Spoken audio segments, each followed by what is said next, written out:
नमस्कार, आप देख रहे हैं 4 पीएम और मैं हूं आपके साथ निधि तिवारी। कल आपने देखा कि संजय सिंह जेल से बाहर आ गए और उनके कार्यकर्ताओं का उत्साह काफ़ी ज़्यादा देखते ही बन रहा था। रात में ही संजय सिंह मीडिया के सामने आए, उन्होंने सभी देशवासियों के सामने अपनी बातें रखी और ज़ाहिर तौर पर आम आदमी पार्टी के कार्यकर्ताओं में खुशी की लहर है क्योंकि संजय सिंह जो है बाहर आ चुके हैं। अब इंतज़ार है मनीष सिसोदिया और अरविंद केजरीवाल के बाहर आने का।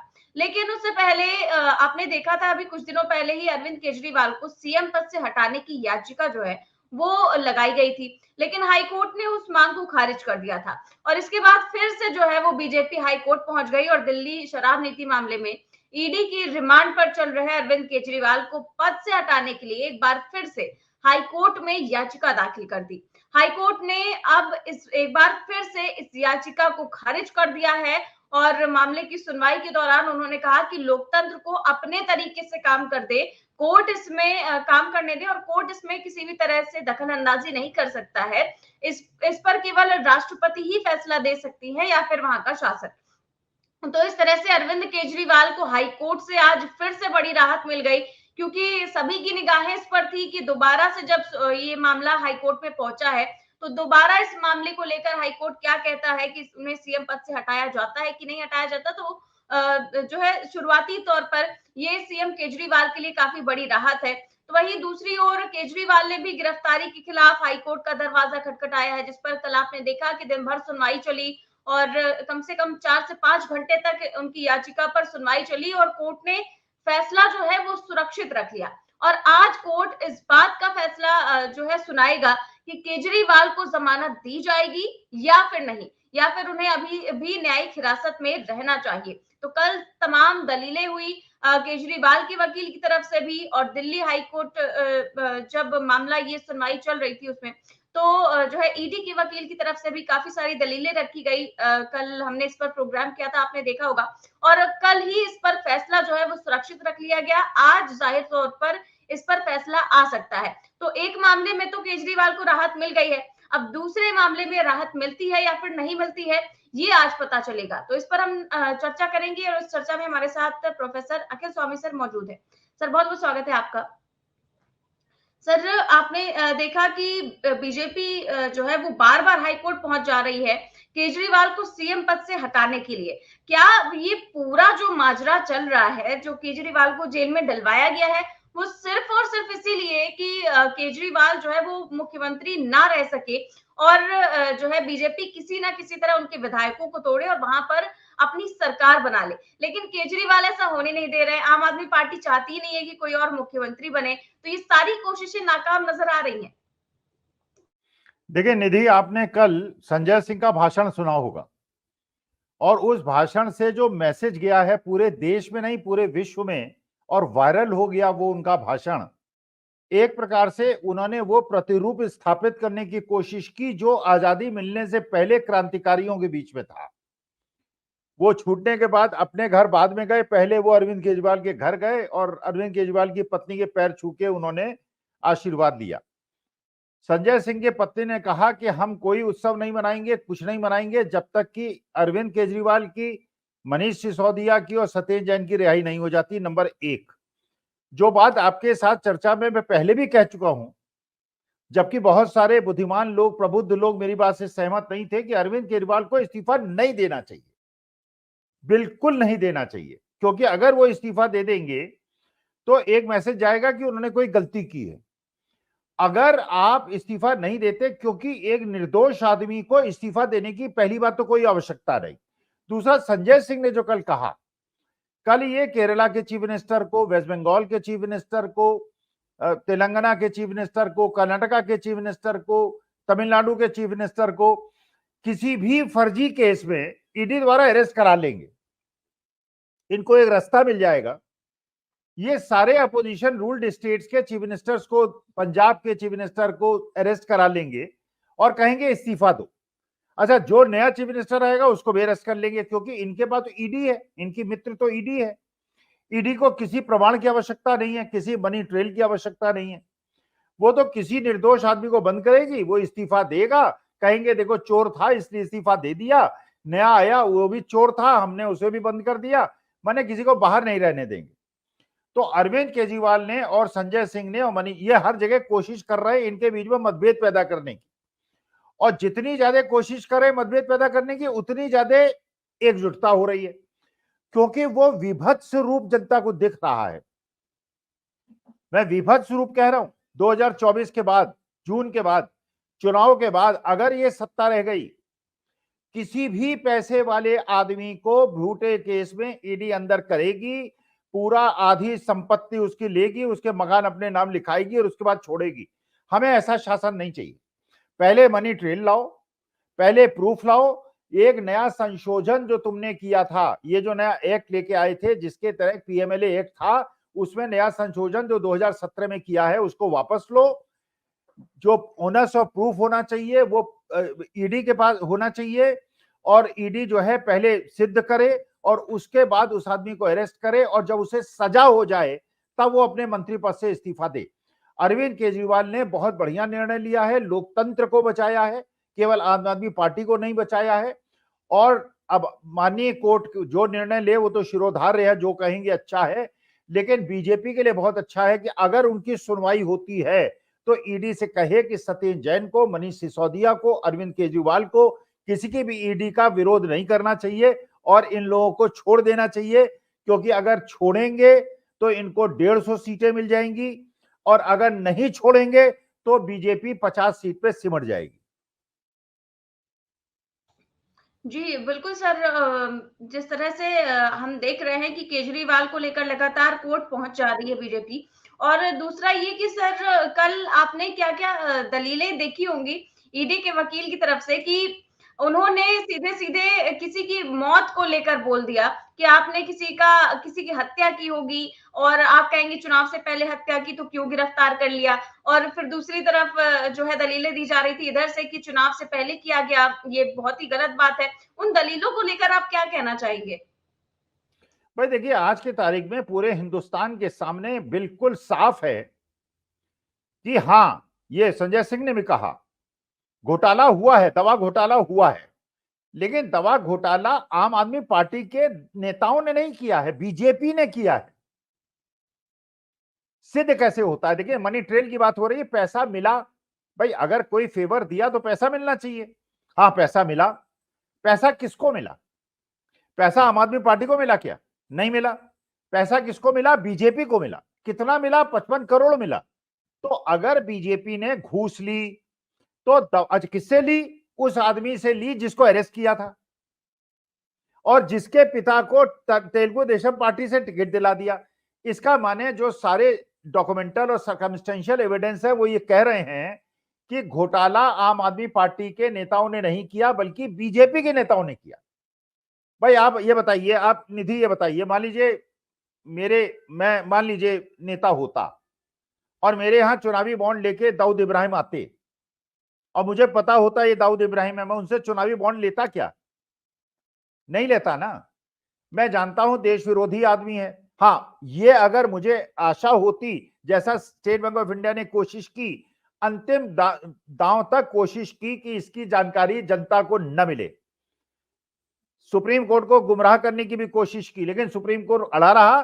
सूचना दी गई, पता चला कि वही रेड्डी साहब जिनके पिताजी को तेलुगु देशम पार्टी का टिकट मिला है, जिन्होंने 25 करोड़ की घूस बीजेपी को दी, बीजेपी को पता था ये 55 करोड़ रुपए बीजेपी ने वो एक्यूज से लिए और उसकी एवज में कि उसको बेल दिलाई, वो एवज में उनको छोड़ा गया और अरविंद केजरीवाल को फंसा के जेल के अंदर किया गया। केवल उनको नहीं किया गया, उनके 3 और मंत्रियों को कर लिया गया, और आतिशी और सौरभ भारद्वाज भी को करने का उनका प्रयास था, उनका षड्यंत्र था। लेकिन संजय सिंह को क्योंकि बेल मिल गई, बाकियों को भी बेल मिलने की संभावना है, इसलिए उन्होंने आतिशी, सौरभ भारद्वाज। लेकिन इसका मतलब यह है भाई किसी को भी अरेस्ट कर लो, प्रूफ लेने की आवश्यकता नहीं, मनी ट्रेल लेने की आवश्यकता नहीं। लेकिन ईडी अधिकारियों को यह समझना चाहिए 2024 के बाद जब सत्ता पलटेगी महाराज, आप लोगों के एक एक बैंक खातों का, प्रॉपर्टी का सफाई होगी। ईडी फिर आपको तो निष्कासित, सस्पेंड कर देंगे, निकाल देंगे नौकरी से, फिर आपके घर की इंक्वायरी होगी।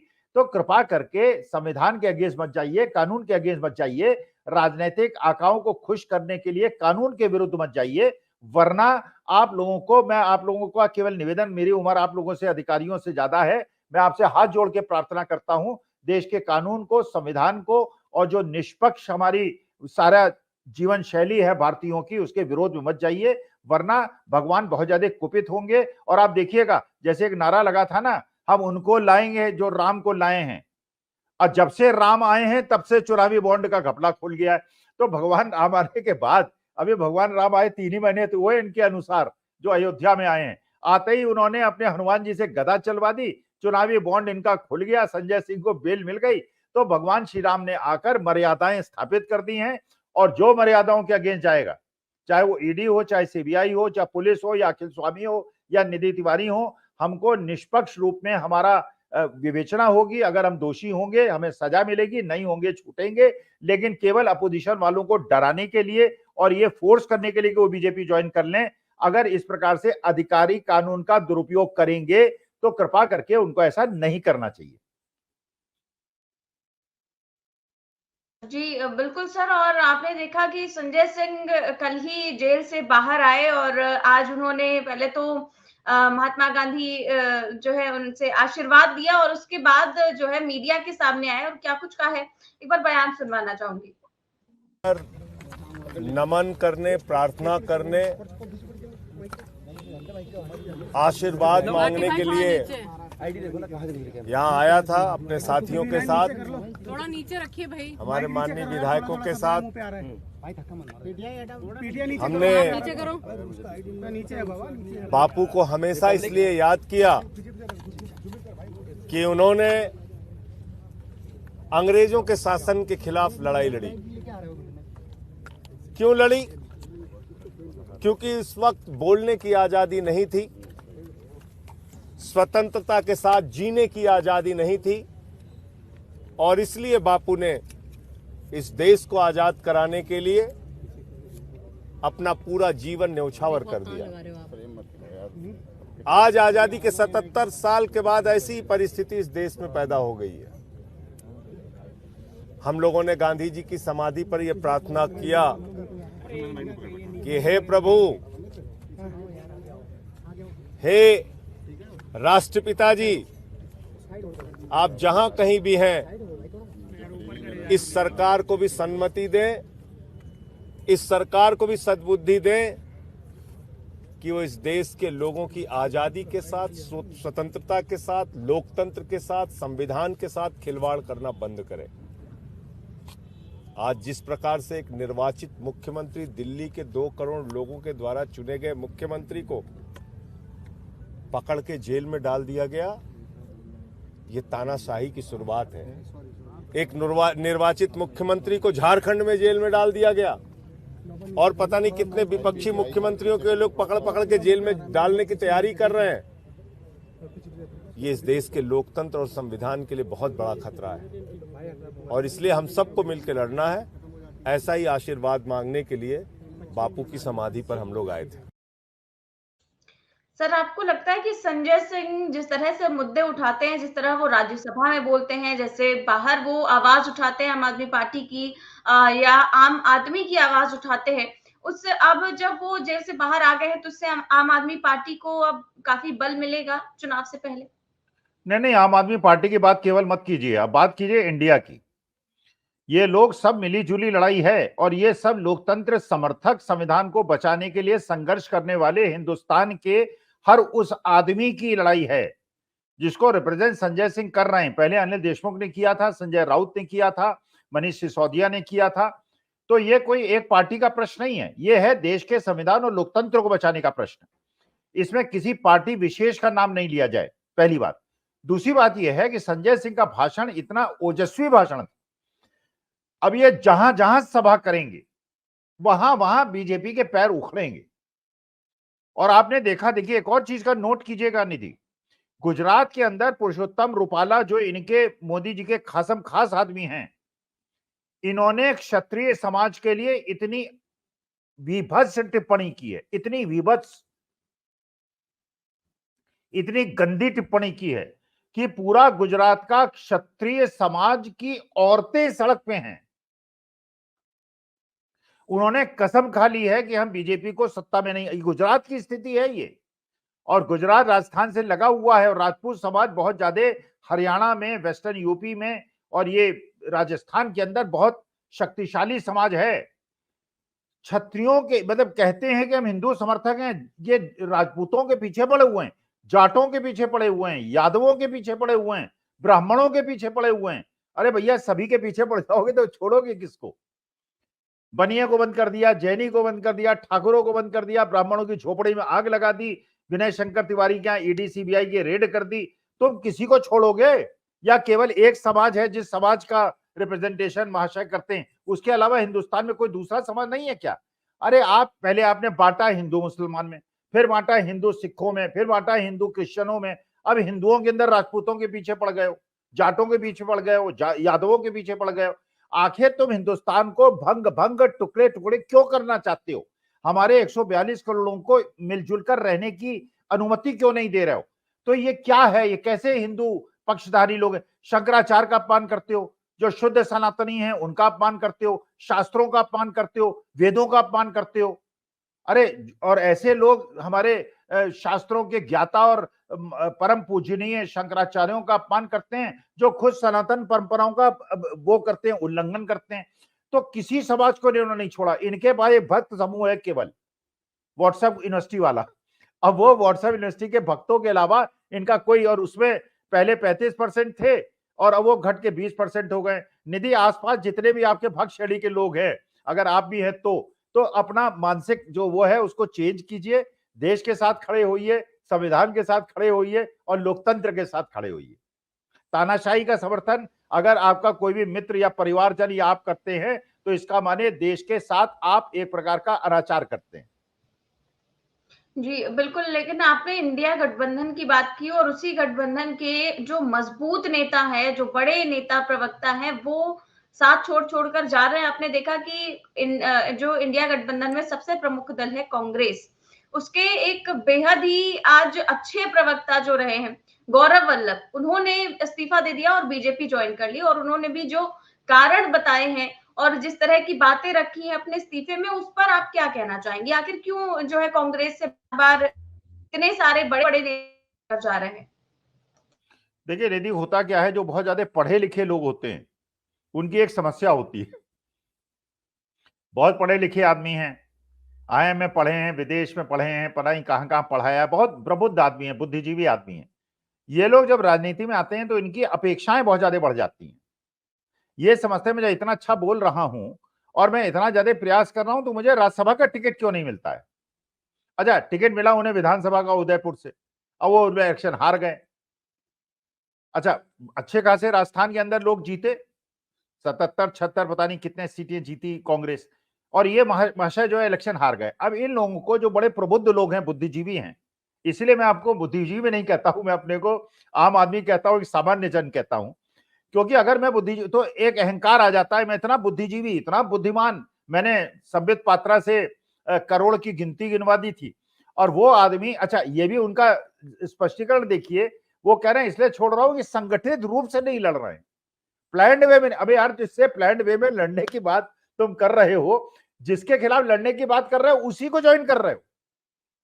यही जो पलटू राम ने कहा था बिहार वाले कि जैसी लड़ाई होनी चाहिए। अबे यार, जिसके खिलाफ तुम लड़ रहे हो तो अपने ढंग से लड़ते, तुम अपनी एक इंडिपेंडेंट पार्टी बना लो, अपने कार्यकर्ताओं लो, तो बीजेपी के खिलाफ लड़ो। अगर तुम बीजेपी से लड़ाई तुम्हारी असली थी, अगर तुम्हारी बीजेपी से लड़ाई नहीं थी, तुम एक लाइमलाइट में आना चाहते थे, और गौरव वल्लभ साहब लाइमलाइट में आ गए।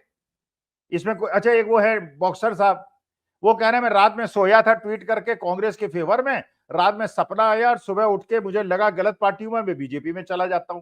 अब ऐसे ऐसे सपनों पे अगर लोग राजनीतिक निर्णय लेने लगे तो ऐसे लोगों को तो अच्छा है कि वो जाके वहां तानाशाही की लड़ाई लड़ें।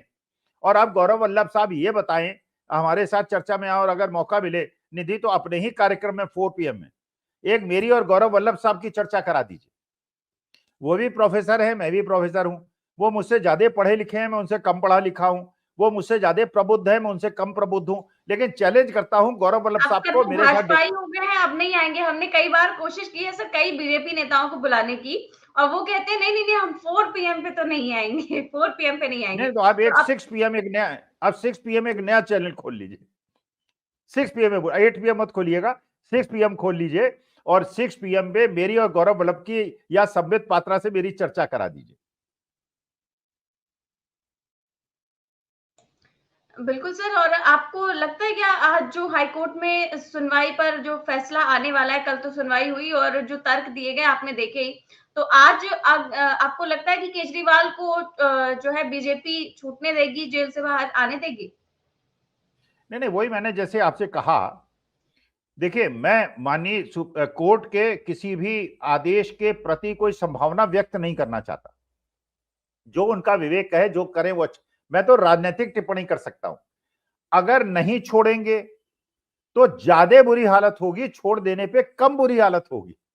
तो स्ट्रेटेजिक मैनेजमेंट का प्रोफेसर होने की वजह से मैं चाहता हूं बीजेपी वालों की अगर चलती हो तो उनको छोड़ दें, क्योंकि देखिए संजय सिंह और आम आदमी पार्टी वाले क्योंकि पढ़े लिखे लोगों की जमात है, तो उन्होंने कल प्रेस कॉन्फ्रेंस भी की, उसमें अरविंद केजरीवाल की जेल के अंदर सीखचों के अंदर फोटो लगा दी केजरीवाल की। मैंने तो कहा था, आप ही के कार्यक्रम में कहा था कि जितने भी नेता हैं, और मैंने तो फोटो खिंचवा रखी है एक हथकड़ी लगा के, अगर ले गए तो आप लोग मेरी फोटो लगा दीजिएगा इस 4 PM में, कि स्वामी जी हमारे वो थे, आते थे चर्चा में, उन्हें बड़ा प्यार करते थे, दर्शक देखते थे, श्रोता सुनते थे, और उनको फर्जी केस में, मतलब पॉइंट ये है, अब वो अरविंद केजरीवाल को उन्होंने जेल के अंदर दिखा दिया, अब उनकी सहानुभूति और बढ़ती चली जा रही है।